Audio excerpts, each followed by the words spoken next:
Hello everyone, welcome to my channel Subbu Vantalu. Coming from middle class family, flight experience చేయాలని అందరికీ ఉంటుంది. So అలాగే నాకు కూడా ఫ్లైట్ జర్నీ చేయాలని, ఆ ఎక్స్పీరియన్స్ ఎలా ఉంటుందో చూడాలని ఉండేది. సో ఫైనల్గా నాకు ఈరోజు ఆ ఛాన్స్ వచ్చింది. విజయవాడ టు కలకత్తా వాయా హైదరాబాద్ ఫ్లైట్లో వెళ్తున్నాను. సో ఎయిర్పోర్ట్కి వెళ్ళిన తర్వాత మనకి జనరల్గా సెక్యూరిటీ చెకింగ్ ఉంటుంది, personal bag checking, person checking and luggage checking కూడా ఉంటుంది. ఈ చెకింగ్స్ అన్నీ కంప్లీట్ చేసుకున్న తర్వాత మనకి గేట్ నెంబర్ ఇవ్వడం జరుగుతుంది. ఆ గేట్ నెంబర్ దగ్గరికి వెళ్ళి వెయిట్ చేయాలి. అలా వెయిట్ చేస్తుంటే బస్సు వచ్చేసి మనల్ని ఫ్లైట్ దగ్గరకు తీసుకువెళ్తుంది. సో ఫ్లైట్లోకి ఎక్కిన తర్వాత జనరల్గా నాకు వెంటనే వచ్చిన థాట్ ఏంటంటే, ఇలా ఉందేంటి సిట్టింగు అంటే, చూడగానే నాకు బస్సులో ఉన్న ఫీలింగే కలిగింది, ఫ్లైట్ ఎక్కిన ఫీలింగ్ అనిపించలేదన్నమాట. ఎందుకు అలా అంటే ఆ సిట్టింగ్ అనేది అలా ఉంది. బట్ విండో సీట్ బుక్ చేసుకునేటప్పుడే విండో సీట్ బుక్ చేసుకున్నాము, ఫస్ట్ ఎక్స్పీరియన్స్ అని. ఆ విండో సీట్లో కూర్చొని పై నుంచి విజయవాడ వ్యూ కానీ, హైదరాబాద్ వ్యూ కానీ, లేదా కలకత్తా వ్యూ చూస్తుంటే చాలా అంటే చాలా బాగుంది. అదో డిఫరెంట్ ఎక్స్పీరియన్స్ అనమాట, మాటలో చెప్పలేము. ప్రతి ఒక్కళ్ళు ఖచ్చితంగా ఎక్స్పీరియన్స్ చేయాల్సిందే. అంటే మన సిటీ ఇలా ఉంటుందా, ఇలా ఉందా, పైనుంచి చూస్తుంటే చాలా బాగుంది అన్న ఆలోచన అయితే వస్తుంది. సో ఇప్పుడు మీరు ఏదైతే చూస్తున్నారో అది విజయవాడ. టేక్ ఆఫ్ అయిన తర్వాత మనకి విజయవాడ వ్యూ ఇలా ఉంటుంది, సిటీ వ్యూ. ఇంకోటి ఏంటంటే, టేక్ ఆఫ్ టైంలో చాలామంది నాకు చాలా రకాలుగా చెప్పారు భయం వేస్తుందని, భయం వేయదు అని చెప్పి. కానీ నాకైతే చాలా భయం వేసింది ఫస్ట్ టైము. ఎందుకు అంటే నాకు జైంట్ వీల్ అంటే చాలా భయం. టేక్ ఆఫ్ కూడా మనకి జైంట్ వీల్ ఎక్స్పీరియన్స్ లాగే అనిపిస్తుంది. జైంట్ వీల్ అంటే భయం లేని వాళ్ళకి టేక్ ఆఫ్ కానీ ల్యాండింగ్ కానీ భయం ఉండదు. బట్ నాకైతే జైంట్ వీల్ భయం, నేను అస్సలు ఎక్కను. టేక్ ఆఫ్ అయ్యేటప్పుడు, ఫస్ట్ టేక్ ఆఫ్ అయ్యేటప్పుడు నాకు భయపడ్డాను. బట్ తర్వాత రిటర్న్లో నాకు అసలు భయం అనిపించలేదు, ఆ భయం పోయిందనమాట.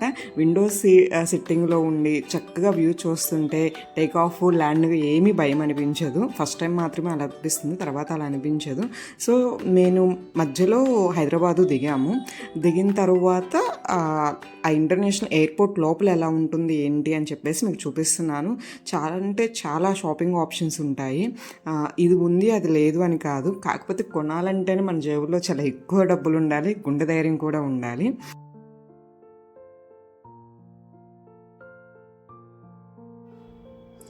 నేను వెళ్ళింది కనెక్టింగ్ ఫ్లైట్, అందుకని హైదరాబాద్ ఎయిర్పోర్ట్లో ఫ్లైట్ చేంజ్ అవ్వాలి. చాలా టైం ఉంది. ఆ టైంలో నేను ఎయిర్పోర్ట్ అంతా చూశాను, చాలా బాగుంది, చాలా పెద్దది కూడాను. అంటే విజయవాడతో పోల్చుకుంటే చాలా పెద్దది హైదరాబాద్ ఎయిర్పోర్ట్. సెక్యూరిటీ చెకింగ్ చేయించుకొని మళ్ళీ ఫ్లైట్ ఎక్కాలి. హైదరాబాద్ ఎయిర్పోర్టు ఇంటర్నేషనల్ ఎయిర్పోర్ట్ అవ్వటం వల్ల చాలా బాగుంది. ఫ్లైట్ ఎక్కిన తర్వాత విజువల్స్ ఇవి చూడండి. అందరూ సెల్ఫీస్, ఫొటోస్ తీసుకుంటున్నారు. అండ్ చాలామంది నా అలాగే ఫస్ట్ ఎక్స్పీరియన్స్ చేస్తున్న వాళ్ళు కూడా అయి ఉండొచ్చు కదా, అందుకని చాలా బాగా ఫొటోస్, వీడియోస్ తీసుకున్నారు. మనకు టైం కూడా ఉంటుంది. ఇంకోటి ఏంటంటే మేఘాల్లో జర్నీ చేస్తుంటే ఆ ఎక్స్పీరియన్స్ చెప్పలేము, చాలా అంటే చాలా బాగుంటుంది. మనం ఎప్పుడూ సినిమాల్లో వీటిలోనే చూస్తుంటాము, వింటుంటాం, పుస్తకాల్లో చదువుతుంటాము. అంతగాని నేనైతే ఫస్ట్ ఎక్స్పీరియన్స్ చేయడం వల్ల ఏమో నాకు చాలా ఎగ్జైట్మెంట్గా చాలా బాగుంది అనిపించింది. మేఘాల్లో మనమేదో మేఘాలు పట్టుకోబోతున్నట్టు, లేదా మన పక్క నుంచి వెళ్తున్నట్టు చాలా అంటే చాలా చాలా బాగుంది ఎక్స్పీరియన్స్. ఇది నైట్ వ్యూ కలకత్తాది.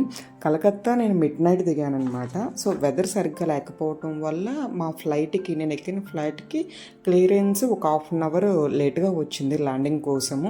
ఆ టైంలో బాగా ఎక్కువసేపు మేఘాల్లోనే తిప్పాడు. మనకు ఆ టైంలో మేఘాలు కనిపించవు, కానీ ఫ్లైట్లో నుంచి సిటీ చూస్తుంటే సిటీ వ్యూ చాలా బాగుంది. ఆ లైట్లన్నీ చూస్తుంటే నాకు ఏమనిపించిందో అని చెప్పమంటారా? అదేదో ఫంక్షన్లో ఉంటే మనకి లైట్లు బాగా కనిపిస్తాయి, దగ్గర మెరుస్తుంటాయి చూడండి, అలా ఉంది. వాటర్ ఎక్కడైతే ఉందో అక్కడేమో గ్యాప్ కనిపిస్తుంది, ఇల్లు ఉన్న చోట, మిగతా సిటీ ఉన్న చోట ఏమో లైటింగ్ బాగా కనిపిస్తుంది. వీడియోలో కంటే కూడా నాకు విడిగా చూడటానికి చాలా అంటే చాలా బాగుంది అనిపించింది. మనం డే టైంలో చేస్తేనేమో మేఘాల్లో ఎలా ఉన్నామో ఎక్స్పీరియన్స్ చేస్తాము, నైట్ టైం జర్నీ అయితేనేమో సిటీ ఎలా ఉందో ఎక్స్పీరియన్స్ చేస్తాము. ఒకవేళ మీరు ఫస్ట్ టైం ఫ్లైట్ జర్నీ చేయాలనుకుంటే కనుక రెండు కలిసి వచ్చేటట్టు ప్లాన్ చేసుకోండి. అలా ప్లాన్ చేసుకుంటే మీరు రెండు కూడా చూడగలుగుతారు. చూడండి ఎంత బాగుందో. మనకి అదేదో సైంటిస్టులు విజువల్స్ పంపిస్తారు చూడండి, ఇది అలా ఉంది ఇది ఎలా ఉందని. నాకైతే అలాగే కనిపిస్తుంది, అదేదో మ్యాప్లో చూస్తున్నట్టుగా.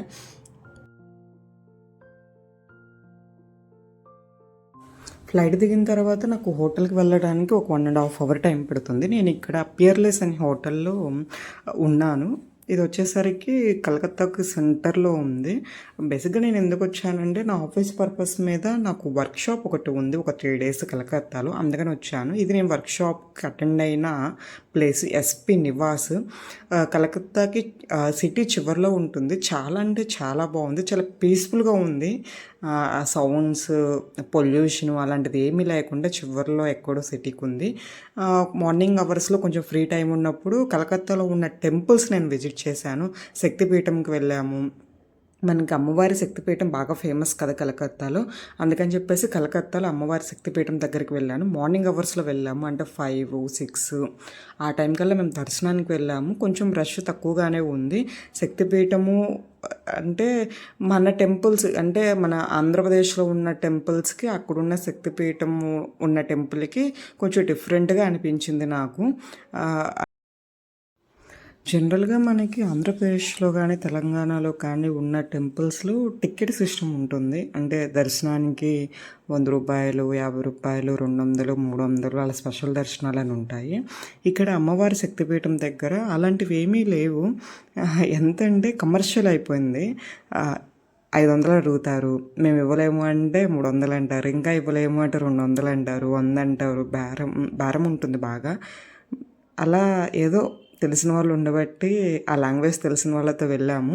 వాళ్ళు ఏదో మేనేజ్ చేసి తక్కువ రేట్లోనే దర్శనం చేసుకునేలా చేశారు.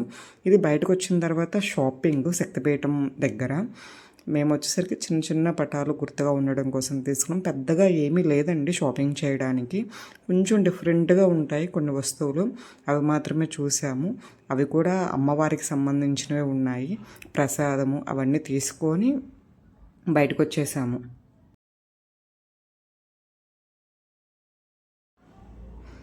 అక్కడ వర్క్షాప్కి వేరే స్టేట్స్ నుంచి కూడా వచ్చారు. అన్ని స్టేట్స్ నుంచి పిలిచారనమాట. సో అందులో నాకు తెలంగాణ వాళ్ళు పరిచయం అయ్యారు, మన తెలుగు వాళ్ళు అవ్వటం వల్ల. వాళ్ళతో కలిసి మేము నైటే ప్లాన్ చేసుకున్నాము.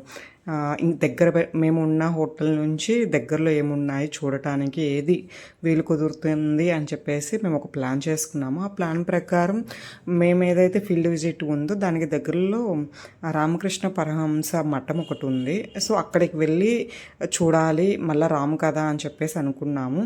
అలాగే అక్కడికి వెళ్ళటం జరిగింది. ఆ వెళ్ళే దారిలో కలకత్తా సిటీ ఎలా ఉంది ఏంటి అన్నది చూపించాను. ఇప్పుడు ఉంది రామకృష్ణ పరమహంస మఠము. చాలా అంటే చాలా పెద్దది, చాలా బాగుంది కూడా. అంటే మన ఆంధ్రప్రదేశ్, తెలంగాణ వాటితో పోల్చుకుంటే ఇక్కడ కొంచెం డిఫరెంట్ లుక్ అనిపిస్తుంది మనకి. మొత్తం గ్రీనరీ, చాలా ప్రశాంతమైన వాతావరణం, ఎటువంటి సౌండ్ పొల్యూషన్ ఉండదు. మొబైల్స్ అన్నీ స్విచ్ ఆఫ్ చేపిస్తారు లేదా సైలెంట్లో పెట్టేస్తారు. కనిపిస్తుందంతా వర్క్షాప్కి వచ్చిన వాళ్ళం అనమాట.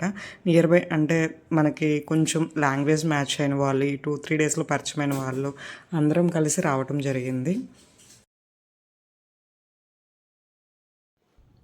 ధ్యాన మందిరం ఉంది.